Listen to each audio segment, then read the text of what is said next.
negotiation whatsoever on the peace front.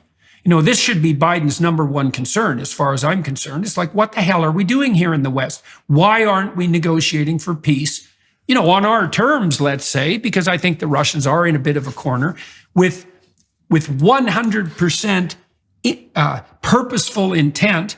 And then, so let's talk about that. Why aren't we negotiating?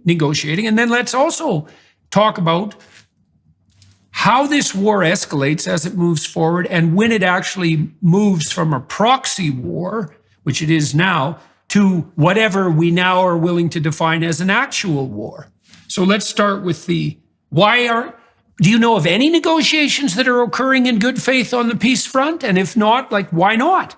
No, I don't. And it's perplexing. In the early months of this conflict, there was speculation in Washington. I don't know how much truth to it, but there was some speculation in Washington that a negotiated peace could look something like formal recognition by the West of the Russian occupation from 8 or 9 years ago in Crimea, and then perhaps a partial partitioning of parts of the Russian-speaking areas of the Donbass region, and that there would be perhaps not formal recognition there, but a negotiated ceasefire of Russia's occupation of some of those areas.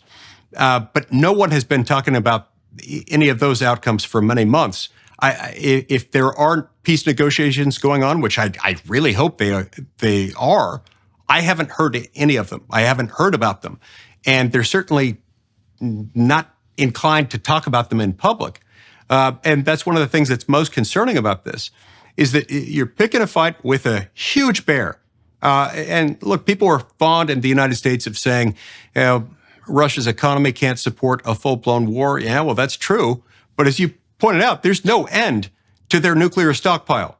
And their weapons do pose a formidable threat to the entire world, should they choose to use them. And that's why we've got to be so careful here. So to enter into that without a strategy for achieving peace, for a resolution of it, is a fool's errand, if ever there were one.